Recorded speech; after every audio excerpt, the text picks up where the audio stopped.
સદગુરુ મહારાજની જય. સત્ય સનાતન સતી ધર્મની જય. ભજન નાના રાજકોટ નિવાસી અમારે જયંતિભાઈ તથા મંગુબેન તથા તેમના દીકરાઓ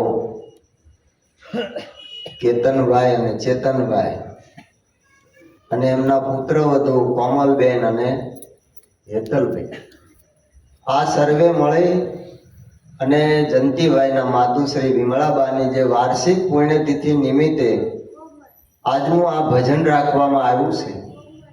ગુરુ મહારાજને તેડાવ્યા, સર્વે સંતો ભક્તોને તેડાવ્યા, કુટુંબીજનો, ગામજનો, સગાવાલા, આ સોસાયટીના સભ્યો, આ દરેકને તેડાવી અને ગુરુ મહારાજના ગુણ ગાવાનો એક આપણને અવસર પ્રાપ્ત થયો, એ બદલ એમને ધન્યવાદ છે. આ જગતની અંદર આ સમયમાં અત્યારે બધું મળી જાય છે. આ ડિજિટલ યુગ છે, આમાં કાંઈ અઘરું નથી, પણ સંતોનો મત આપણે લેવાનો છે કે શુદ્ધ દારાવર લક્ષ્મી વધુ પાપી કે ગર્ભી હોય, પણ સંત સમાગમ ને હરિકથા તુલસી દુર્લભ છે. સંતોનો સમાગમ કરવો, આપણે આંગણે તેડાવી અને પ્રભુ ભજન કરવું અને હરિગુરુ સંતનો મહિમા એ જે આપણે સાંભળવો એ દોયેલું છે. પણ આપણે કાંઈક એવી કમાઈ હોય, પુનાઈ હોય, આપણા વડીલોના સંસ્કારો જો આપણામાં હોય તો સંત સમાગમ ને હરિકથા જ્ઞાન ગ્રંથ વિચાર કહે નરભે રામ તે દાસનો ધન્ય અવનીમાં અવતાર. એનો અવતાર અવનીમાં ધન્ય થઈ જાય છે કે જેને સંતોનો સમાગમ થાય છે. હવે એ સંતોનો સમાગમ આપણને ક્યારે થાય છે કે સદગુરુની કૃપા થાય ત્યારે આપણને સંતોનો સમાગમ થાય, ત્યાં સુધી મળે નહીં. એટલે સંતો કહે છે કે સદગુરુની કૃપા વિના સપને મળે નહીં, સત્સંગ કૃપા હોય ગુરુદેવની તો આવે ભક્તિમાં રંગ. મારા હમણાં મુક્તાબેને, મીઠા મહારાજે, દિનેશ મહારાજે સરસ વાત કરી બધી, પણ આપણે શાસ્ત્રોનો, સંતોનો એનો મત લઈ અને આપણે વિચારીએ, વિચાર આપણે આપણો કરવાનો છે અને એ વિચાર કરીએ ત્યારે નક્કી થાય કે આ સંસારની અંદર કે સંસારને છોડવો પડે. આ સંસાર અસાર છે, પણ સદગુરુ જો મળી જાય તો અસાર આ સંસાર છે એમાં આપણને સાર બતાવી દે કે આમાં સાર શું છે, આપણે જરૂર છે નહીં છે. તુલસી આ સંસારમાં 5 રત્નો છે સાર, સંત મિલન ને હરિકથા, દયા, દાન અને પરોપકાર. આ 5 રત્નો છે અને એ રત્નો આ જગતની અંદર સાર સ્વરૂપ છે. સંતનું જો આપણને મિલન થાય, સંત મળી જાય તો એનો આપણને સાર મળે કે જન્મ મરણનો ભય હવે નહીં મારે, રહું છું સંસારમાં અને ત્યાગી કહાવું. મારા દિલડાની વાતો સંતો કોને કહું, મળ્યું સુખ સર્વે એથી ઘરમાં રહું. મારા દિલડાની વાતો સંતો કોને, સંસારમાં રહું અને ત્યાગી કહાવું. હજારો વર્ષો તપ કર્યા, ઘર બાર છોડ્યા, સંસાર છોડ્યો, બધું છોડ્યો, છતાંય જે વસ્તુની પ્રાપ્તિ નથી થઈ ને સંતો કે રહું છું સંસારમાં અને ત્યાગી કહાવું. આપણે ગમે ત્યાં જાય, મન આપણી ભેળું આવે, ક્યાંય બીજું જાય તો આ બધું પડ્યું છે એમાં હે. ગમે એટલું આપણે કરીએ પણ સમજાવવાનું કોને છે? જ્યાં સુધી આપણું મન સમજે નહીં ત્યાં સુધી ગમે એવા ઉધામાં કરીએ તોય મેળ આવે એવો નથી. એટલે ક્યાંય ભાગવાનું નથી, જાગવાનું છે કે હું કોણ છું, ક્યાંથી આવ્યો છું અને ક્યાં જવાનું છું. જો આપણા સ્વરૂપમાં આપણે જાગી જાય તો કાંઈ કરવાનું નથી. એટલે ઘરમાં રહું, આપણે ભાડાના મકાનમાં રહેતા હોય તો આપણા મનમાં ભય હોય, ખટકો હોય કે ખાલી ન કરાવે ધારું આ મજા આવે રહેવાની, અને કાં ભાડું વધારે એમ થાય કે આપણે ખાલી કરવું પડશે, ઉપાધિ રહે. બરોબર, ઘરના મકાનમાં જઈએ ત્યારે આપણને કોઈ ચિંતા હોય, ભલે નાના મોટું આપણી શક્તિ પ્રમાણે ગમે એવડું, પણ ઘરનું ઘર કહેવાય. અમને વાલી અમારી ઝૂંપડી, ભલે ઝૂંપડામાં રહેતો પણ પોતાનું કહેવાય ને, કોઈ ખોઈશ કે. એમ સંતો આપણને એમ કહે છે કે નહીં પૃથ્વી ન્યા પગ રોપવો વણ વાટે છે દીવો, જે ઘરે જાવું સંતો મોવા પછી એ ઘર તમે જીવતા દો. મર્યા પછીના વાયદા આખું જગત કરે છે, પણ સદગુરુનો મહિમા એવો છે કે તમે બેઠા ને આ મોક્ષ ક્યાંય આગા પાછળ, અને જીવતા વસ્તુ પમાડી દે, જીવતા વસ્તુને પમાય છે. તો આવો જે સંત મિલનનો મહિમા છે, તો આપણને આજે આવો અવસર મળ્યો. હવે સંતો મળવા દુર્લભ છે. અર્જુનને કૃષ્ણ પરમાત્મા કહે છે કે હે અર્જુન, સંત મળવા દુર્લભ છે, અને મળી જાય તો એને ઓળખવા દુર્લભ છે. કારણ કે 7 જન્મના પુણ્યનો ઉદય થાય ત્યારે આપણને નજીકમાં કોઈ સંત મળે, અને એવા ભાગ્યોદય થાય ત્યારે એ આપણને દર્શન આપે, આપણે એને જાણી શકીએ કે આ કોઈ સંત છે, આપણા ભીતરમાંથી ભાવ જાગે. અને 14 જન્મના પુણ્યનો ઉદય થાય ત્યારે આપણને એનો સત્સંગ સાંભળવા મળે કે હું કોણ છું, ઈશ્વર કોણ છે, માયા કોણ છે, જીવ કોણ છે, આ બધું કોણ છે. આ 5 તત્વના શરીરની અંદર આપણું મન અનેક જાતની કલ્પના કરે છે, પણ વાસ્તવમાં છે એ જાણી શકાય નહીં. અને 21 જન્મના પુણ્યનો ઉદય થાય ત્યારે આપણને બ્રહ્મ જ્ઞાન મળે, અને આપણને સદગુરુ એ શાન કરે કે તત્વમસી તે તું છે, જેને તું ખોળે છે, જેને ગોતે છે, તું સ્વયં પોતે તું છે. અને અનંત જન્મના પુણ્યનો ઉદય, અનંત એટલે જે આત્મા છે એ અનંત છે, એનો કોઈ કાળે અંત આવતો નથી, એ અનંત છે, એક છે, અનાદિ અને અનંત છે. અનંત જન્મના પુણ્યનો ઉદય એ સદગુરુ વિના શક્ય નથી. જેને જેને મળ્યા એનો પુરાવો કૃષ્ણ પરમાત્મા કહે છે કે હે અર્જુન, અનંત જન્મના અંતે સર્વે કાય વાસુદેવ એવા મુનિ દુર્લભ. આવા સંત મળવા દુર્લભ છે. અનેક જન્મો જેને લીધા પણ છતાં એ સંતનો સંત, એને સર્વે કાય વાસુદેવ એક જ પરમ તત્વની એની ઓળખ હોય છે. તો એ અનંત જન્મના પુણ્યનો ઉદય થાય ત્યારે બ્રહ્મ ભાવમાં સ્થિર થવાય કે સદગુરુનું વાક્ય એના લક્ષ્યમાં આવી જાય, અહમ બ્રહ્માસ્મિ, હું સ્વયં બ્રહ્મ છું, બીજું કાંઈ છે પછી બીજું હમાય ક્યાં. પણ આપણે સુધી એ વાત આવી નથી, આપણે જાણતા નથી. કારણ કે કોકને આ જીવવાનું, આપણે તો આપણને ખબર નથી કે આ શ્વાસ લઈ કોનો છે. છોકરાઓ નાના નાના એના ઘરેથી દેવ થઈ ગયા એટલે છોકરાને મોટા કરવા મજૂરી કરી અને છોકરાને ખૂબ ભણાવ્યા. હવે એ દીકરાઓ ભણી ગણી અને સારી નોકરીઓ, સારા પગારદાર થયા, અને દીકરાને પરણાવ્યા, દીકરાની બહુ પુત્ર વધુ આવી, અને એ સંસ્કારી અને માની સેવા કરે. 5 વર્ષ એવું આવ્યું કે માને એમ થયું મારો જન્મારો સફળ થઈ ગયો, કુદરતી કાંઈક બીમારી આવી એટલે પથારી વશ થઈ ગયા. એટલે છોકરાઓ મૂંઝાણા કે સુખ ભોગવવાનો વાળો આવ્યો, ત્યાં માજી બીમાર પડ્યા. એટલે બધા દવાખાના બદલાવે, મોટા મોટા શહેરોમાં લઈ જાય, પણ સારું થાય નહીં. ડોક્ટરે રજા આપી દીધી, ઘરે લઈ જાવ કે હવે આમાં કાંઈ દરદ જડતું નથી.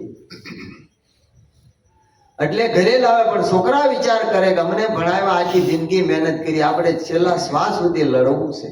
એમાં કોઈએ કીધું કે કાશીએથી પંડિત આવ્યા છે, અને એ પંડિત આ કાંઈક જાણે છે, એટલે એ પંડિત પાસે ગયા કે તમે અમારા માને દર્દ છે અને કાંઈ એના વિશે જાણો. કે હું જોઉં પછી કહું, હું કાશીએ ભણીને આવ્યો છું, જોવું પડે. એટલે ઘરે લાવ્યા પંડિત, અને એ માજીની તાસીર જોઈ અને કીધું કે ભાઈ મારીને કાંઈ રોગ નથી, પણ હવે એનો શ્વાસ છે ને ઘડી બેગડી છે, તો એના માટે કે કોઈનો શ્વાસ મળી જાય તો આ માડી બેઠા થાય. મારી પાસે નરહરિની એવી કાતળી છે કે એમાં શ્વાસ પૂરીને આમાં શ્વાસ રેડી દઉં એટલે આ માજી બેઠા થાય. બાકી બીજો કોઈ રસ્તો છે નહીં. એટલે ગામમાં તપાસ કરતા કોઈએ ખબર આપ્યા કે આપણે ગામની ભાગોળે જે મસ્જિદ છે એના ઓટલે એક ફકીર બીમાર છે અને એના છેલ્લા શ્વાસ હાલે છે. હવે ફકીર સિંધી હતો એટલે આ પંડિત ને બધા ગયા એટલે એની પાસે ઉભા રહ્યા. જેવો શ્વાસ નીકળ્યો એવો આ કાતળી પૂરી દીધો અને લાવ્યા ઘરે. ના માળીનો શ્વાસ જેવો નીકળ્યો એવો આ કાતળીમાં જ કાઢીને માળીને પૂર્યો. માળી થોડીક વાર તે ધવડા દીકરાને બહુ બધા રાજી થયા કે આજ આપણી મહેનત પડી. અને જ્યાં ઉભા થયા ને ત્યાં કે યા અલ્લાહ બિસ્મિલ્લાહ ને એવું મીંડા બોલવા. છોકરા કે માળી દાટ વાયો, રામ રામ કરો, કૃષ્ણ કૃષ્ણ કરો કે હે સાલા કાફરે, યા અલ્લાહ બિસ્મિલ્લાહ બોલે. ઓલા છોકરા કે પંડિત આનું કાંઈક કરો તો કે આનું કાંઈ થાય. આ ખોળ્યું તમારી માનું રહ્યું હા બીજાનું આવ્યું એમ આપણા ખોળિયા અને હા કોઈ નાખી દીધા. તમે આમ કરો તો મળે, આમ કરો એલા કાંઈ મળે છે કોઈ બીજો ક્યાંય મળે એવો છે? પણ જેને સદગુરુ મળી ગયા એના પુરાવા જોઈ લો કે આ જગતમાં અનેક ભક્તો જીવતા મોક્ષ પદ પાયા. મુવા કેડે નર મુક્તિ માગે અને મૂર્ખ કહેવા કહેવાય. જીવતા મળે છે. મર્યા પછીની બધી વાતો છે આપણે સાંભળીએ જીવતા, પણ આપણો મોક્ષ નથી થતો. પણ કોઈ સંતની કૃપા થાય અને એવા સંત કે જે પોતાના સ્વરૂપને જાણતા હોય અને એ આપણા સ્વરૂપની ઓળખાણ કરાવી શકે. નથી જાણતા એ તો સંત પરોણલા જે ઘરે આવે, સંત પરોણલા જે ઘરે આવે તે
સંત અને સાધુમાં શું ફેર? કબીર સાહેબના અનેક પદોમાં કીધું કહે કબીર સાહેબ સુનો ભાઈ સાધુ. સાધુ અને સંતમાં શું ફરક છે? સાધુ એને કહેવાય કે જે ઈશ્વરને ગોતવા માટે નીકળી જાય અને પરમ તત્વની ખોજ કરી અને મેળવે પાર કરે એને સાધુ કહેવાય. પણ સંત એને કહેવાય કે ઈશ્વર ખુદ એને પોતે ગોતવા નીકળે એને સંત કહેવાય. કબીર સાહેબ કહે છે કે મેરો મન નિર્મળ ભયો જૈસો ગંગા નીર, પીછે પીછે હરી ફિરે કહે કબીર કબીર. જો ઈશ્વર પોતે સંતની પાછળ જાય એ સંતનો મહિમા છે. તો એ છે કેવી રીતે કે કળયુગમાં છે સંત સ્વરૂપે બુદ્ધ સ્વરૂપે વાન પૂર્ણ ભક્ત બિન કોઈ ન પરખે નહીં જ્યાં આત્મ જ્ઞાન. પૂર્ણ એના ભક્ત બન્યા, એને ભગવાન કીધા, ગુરુ કીધા, સંત કીધા, બીજા તો શું કે આપણી જેવા. અમે મારા નાના રાજકોટ મારી જન્મભૂમિ છે, બધું બધા ઓળખે, બધા બરોબર. મોટો ન્યા હું થયો એટલે લાલજી મહારાજ નો મેં ઉપદેશ લીધો. પછી મારી ગાડીમાં બેહાઈને જાતો ને ત્યાં બધા પૂછે કે ભાલના બાબા કોણ હતા? મેં કે અમારા ગુરુ હતા. એવા ગુરુ? મેં કે એવા ગુરુ. ધોતી ને જભો પહેરે, ભાલનો પહેરે, એટલે બધા પૂછતા. કારણ કે આપણી દ્રષ્ટિ ક્યાં છે? ચર્મ દ્રષ્ટિ વાળા દેહને ઓળખે, આત્મ દ્રષ્ટિ હરી આપ. અવતારી પુરુષને કોઈ ન ઓળખે, ભલે બેટો હોય કે બાપ. ગામમાં ગુરુ હોય, ગોંદરે ગંગા હોય, એને જાણી શકે. અને ઘરમાં દેવ હોય. કારણ કે એ આપણે જોઈએ કે હમણાં મીઠા મહારાજે કીધું ને કે આપણે વ્યક્તિમાં જોઈએ છીએ. હે પાર્થ, ગુરુ કોઈ વ્યક્તિ નથી, ભગવાન કોઈ પદાર્થ નથી. આ દુનિયા પદાર્થમાં ભગવાનને ખોળે છે. આરસના છે, સોના ચાંદીના છે. આપણી દ્રષ્ટિ નથી બદલી તો ભગવાનનું દર્શન ક્યારે? સદગુરુ સ્વયં એની દ્રષ્ટિ આપે છે, જ્ઞાન દ્રષ્ટિ. એટલે પદાર્થ ભાવની છઠ્ઠી ભૂમિકા વટીને તુરિયા અવસ્થામાં વયો જાય કે જો આ તું રહ્યો તે જોઈ લે, તારા સિવાય કાંઈ નથી. એટલે ભગવાન કહે છે કે હે અર્જુન, આ જડે હું છું અને ચેતને હું છું, આમાં સર્વેમાં હું છું. પોતાનો અનુભવ થઈ જાય, પોતાનું દર્શન થઈ જાય. એમાં સંતનો મહિમા છે. તો ખરેખર વિચાર કરીએ તો માતા પિતા ગુરુ અને સંત એને કોઈ દી વ્યક્તિમાં જોવાય. આપણા માતા હોય, આપણા પિતા હોય, આપણા ગુરુ હોય કે કોઈ સંત હોય, એને વ્યક્તિના ભાવમાં જોવાય નહીં. એ વ્યક્તિ નથી. કારણ કે ગુરુ છે અવ્યક્ત છે, એ વ્યક્તિ નથી. પણ આપણી દ્રષ્ટિ ન બદલે તો આપણને વ્યક્તિ થાય. પછી બોલીએ કે અમે ગુરુને જ છોડ્યા, વ્યક્તિ છોડી છે, આ કઠણાય નહીં. આ તું વ્યક્તિ પાસે ગયો તો ગુરુ શરણે ક્યાં ગયા હતા? એ તો પેલું વિચારો. પછી ઘર બાટલા કરે, એ નક્કી થાય ખરું? પણ સંતની હોય સદા સમ દ્રષ્ટિ, સમાન દ્રષ્ટિ હોય. હમણાં જે પદ કીધું કે જેની વૃત્તિ અખંડ બ્રહ્માકાર, એને કોઈ નાનો નથી, મોટો નથી, ઊંચ નથી, નીચ નથી, એના માટે બધું સમાન છે.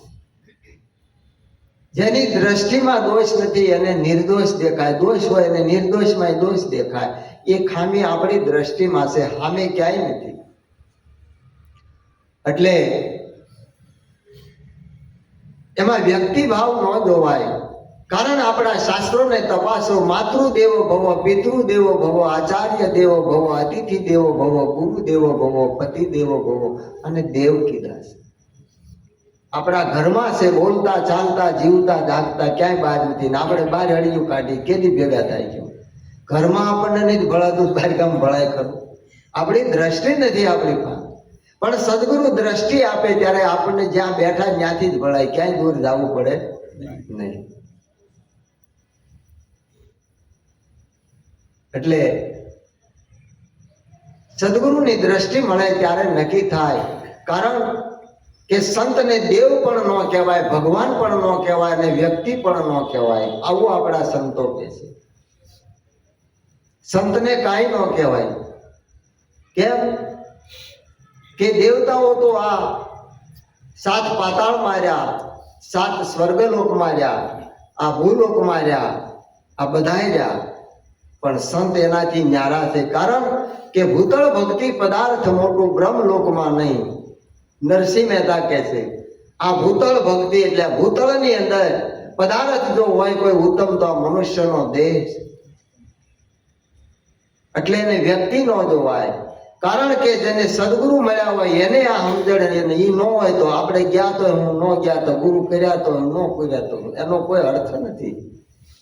જેમ ભમરી હોય ઈળને પકડી એના ઘરે લઈ જાય અને આ તત્વ ગુણનો જે દેહ હોય એને બાદ કરી અને નાદમાંથી એને પ્રગટ કરી દે. અને વિહંગમ માર્ગ બતાવી દે કે ઈળ બિચારી ક્યાં કરે वो तो ઉડી શકે નહીં આપ, બેઠી બેઠી ગુંજ કરે જેને સદગુરુનો પ્રતાપ. આ ઢળડા કરવાના મટાડી દે, કઈક જાતના વૈતરા કરે આ જગત, છતાંય આપણે કરતા હતા છતાંય મેળ પડતો તો કાંઈ કરવાનું નહીં અને એને પ્રાપ્તિ થઈ જાય. એટલે કીધું કમઠ દ્રષ્ટિ મારા સંતની. કમઠ એટલે કાચબો થાય, કાચબા જેવી જેની દ્રષ્ટિ હોય કે કાચબો હોય એ રેતાળમાં કાચબી ઈંડા દાટી દે, દરિયામાં વહી જાય અને ત્યાંથી એને દ્રષ્ટિથી સેવે, એની દ્રષ્ટિથી સેવે, એને બચ્ચાને પોષી દે, અમીના હોડકાર લાવી દે. આ સંતની દ્રષ્ટિ છે. પાયા પિયાલા પ્રેમ નારે, પાયા પિયાલા પ્રેમ નારે,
સ્વયંનું અંધવાળું કોનું છે?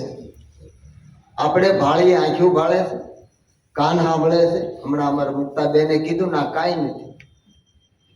દાંત વિના નર સાકર ચાવે, ગળા વિના નો ગાય. આપણે ક્યારે તપાસ કરી કે આવડો કોણ હશે? આંખ્યું ભાળતી હોય ડોક્ટરોને આપણે ચક્ષુદાન કરીએ ત્યારે કે નહીં ભાઈ સીપીઓ વાગે તો આગળ રાખજે, બોલે હે? એ આપણને ખબર નથી કે આ સ્વયંનું અજવાળું છે. એ અર્જુન, કરોડો સૂર્યનો ઉદય થાય તો મને પ્રકાશ આપી શકતા નથી. હું સ્વયં પ્રકાશિત છું. સાદા સૂરજને મારું તેજ, હું એને અજવાળું આપું. સત્તા કોની છે? એક આત્માની ને. તો આત્મા એ કોણ છે? કોઈની અણી જેટલી જગ્યા ખાલી નથી તો આપણો આવડો મોટો દેહ છે, આમાં કઈ જગ્યાએ નહીં હોય ગયું? તો આ બધી સત્તા કોની? પોતાની ને. પણ પોતાને પોતાની ખબર નથી એટલે હરીને ગોતવા નીકળી જાય. ખોવાનું કોણ એની ભાન ભૂલાઈ ગઈ. ખોવાઈ ગયો પોતે ને ગોતે ભગવાનને. બરોબર? ક્યારે મેળ પડે ખરું? ક્યારે મેળ ન પડે. એટલે આ સદગુરુની દ્રષ્ટિ છે. એટલે હરિગુરુ સંતનો આ મહિમા છે. એટલે કીધું ગુરુજી કો મહિમા કયો નો જાય, જેના નિગમ નેતિ ગુણ ગાય, ગુરુજી કો મહિમા કયો નો જાય. વેદો પુરાણો ઉપનિષદો જેનું પાર નથી પામી શક્યા અને સંતો એનો મહિમા આપણે આગળ પ્રગટ કર્યો છે. આ મહિમા છે. જે રસ્તે ગયા, જે અનુભવ થયો એની વાણી બનાવી વાણી છે. સંતોનું વ્યાંગમય સ્વરૂપ છે. જો પારખ આપી હોય ગુરુ મહારાજે તો વાણી વાંચે ત્યાં ખબર પડે કે આ પુરુષ કઈ હદ સુધી પહોંચે છે, આની હદ ક્યાં સુધી ને આ ક્યાંનો અનુભવ છે, એના પદ કહી દે. કારણ કે એનું વ્યાંગમય સ્વરૂપ છે. સુખદેવ જોગી જન્મના ત્યાગી, રાગી હે જનક સવાઈ, રાગી હે ત્યાગી કો જ્ઞાન બતાયો, આત્મ દિયો ઓળખ. સુખદેવ મુનિની કથા આપણે બધા ભાગવત સપ્તાહ બધા ગામડે ગામડે અહીંયા બધી સાંભળી હોય કે શિવજીએ જયારે પાર્વતીને મહામંત્ર આપ્યો ત્યારે પીપળાની પોલમાં એક ઈંડું રહી ગયું. 12 ગામમાં તે વસ્તી ઉજળ કરી છતાં ઈંડું રહી ગયું, એનું સેવાઈ ગયું. એનું બચ્ચું થઈને ઉડ્યું ને એના સુખદેવ ત્યાં. સુખ એટલે પોપટ થાય અને એ જન્મીને મેલી ખંભે નાખીને નીકળી ગયા. પણ છતાં એને જનક મહારાજના શરણે જવું પડ્યું. એટલે સંતોએ કીધું કે જન્મ ધરીને ચાલ્યા જેને લાગી હરીથી લેર, પણ વૈકુંઠથી પાછા વાળ્યા જોવું તમે સુખદેવ. આ ગુરુજી વિનાના જ્ઞાન નહીં મળે, નુગરા નહીં સડે નિર્વાણ. જેને પોતાની ખબર, ઘરની ખબર, નુગરા એટલે ઘરની ખબર નથી, એ નિર્વાણ પદે કેવી રીતે જાય? જેને ખબર નથી. શુક નામ પોપટ થાય, પોપટ અને ઈંડું. હવે ઈંડામાંથી બસું પોપટ નું થાય, પોપટ નો માણા કેવી રીતે થાય? છતાંય કે અરે બાપુ અરે, કોઈ પૂછે છે કે આનું તો કયો આ ઘઉં આવ્યો ને બાજરો કેમ બીજો? એ ખેડૂતના દીકરાને ખબર હોય ને કે ન હોય? ભાગે રાખ્યું ધના ભગત કે વેળું આવ્યું અને સાધુ જમાડ્યા. દીનાનાથે દયા કરી ઘઉંના ગાડા ભરે, માનવ દેહ મોંઘો મળ્યો અને કોક વિલ્લા ખળે. વેળું નહોતે વેળે વાવ્યા, કારણ કે સાધુને દઈ દીધા એટલે આપણે ખબર હોય કે વીઘે 2 માણા 3 માણા વાવવાના હોય, એક માણું ઘટ્યા, એક માણું વેકરો ભેળવો કે તુંબડા થયા ને તુંબડામાં પાલી પાલી ઘઉં થયા, થુંબડે પડ્યા, તુંબડા નહીં. આ તુંબડામાં પડે કાંઈ મેળ ન આવે, થુંબડે પડે તો કામ થાય. તો એક એક થુંબડું વાડે ત્યાં પાલી પાલી દાણા થાય, પણ આનો ભેદ કોણ જાણે? એટલે શુક નામ પોપટ થાય. આ સુખદેવ આ જે વાત સાંભળી ગયા હતા, એને ઉપદેશ લીધો, એને પ્રત્યક્ષ નહોતું જાણ્યું, ખાલી સાંભળેલું, વાંચેલું અને સાંભળેલું હોય એ વાચાર્થનું જ્ઞાન, એને પોપટિયું જ્ઞાન કહેવાય. એનાથી સદગુરુનો લક્ષ્ય આવે નહીં. હિન્દુ એટલે અજ્ઞાન.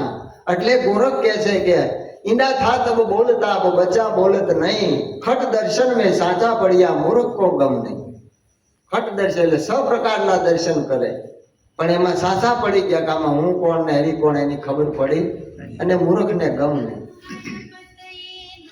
એટલે ઈંડું હતું, એટલે મન રૂપી ઈંડું અજ્ઞાનમાં બોલે. શેમાં બોલે? અજ્ઞાનમાં. પણ જ્ઞાન થતા બોલે, સમજણ આવી જાય કે આ તો બધાયમાં હું સૌ, બીજો કોઈ. પછી હું બોલે, અબ ક્યાં બોલે, અબ ક્યાં બોલે, મન મગન ભયા ફિર અબ ક્યાં બોલે, હવે શું બોલે? આ સદગુરુની કૃપા કહેવાય, ઓલું પોપટિયું જ્ઞાન કહેવાય. એટલે આવો મહિમા મળી જાય, એ સદગુરુની કૃપા થાય ત્યારે મળી જાય, ત્યાં સુધી મળે નહીં. કારણ કે સદગુરુ ક્યારે મળે? પરમાત્માની કૃપા થાય ત્યારે આપણને સદગુરુનો યોગ થાય, અને સદગુરુનો યોગ થાય, એની કૃપા થાય ત્યારે બધું સુલભ થઈ જાય, કાંઈ દુર્લભ ન રહે. તમામ દેવી દેવતાઓની આપણા ઉપર કૃપા આવે, કોઈ આપણા વિરોધી નથી, અને દરેક રાજી થાય. દેવી દેવતાઓ આકાશમાંથી ફૂલની વૃષ્ટિ કરે કે સદગુરુનો અંશ છે. આવો આ મહિમા છે, અને મહિમા એનો નામના છે. એટલે કીધું સદગુરુ તેરો નામ પરમ મોક્ષ દ્વારા, મોક્ષ દ્વારા કરે ભવજલ પાર કિનારા, સદગુરુ તેરો નામ પરમ મોક્ષ. આ મોક્ષનો દ્વાર કોણ છે? સદગુરુ મહારાજનું જે નામ છે. હવે એ નામ આપણે ગુરુ ગામમાં નથી કર્યા, નામમાં કર્યા. આપણે ક્યાં ગોતી છીએ? ગામમાં, અમારા ગામના છે. આ નામમાં ગોત્યા છે, નામમાં ગોતો કે નામ કોણ છે? હરિગુરુ અને સંત એના સ્વરૂપમાં જાય તો નક્કી. એ લેજો લેજો રે સદગુરુજીના નામ કેવાળા લેવાયા રે. લેજો લેજો રે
જાણીએ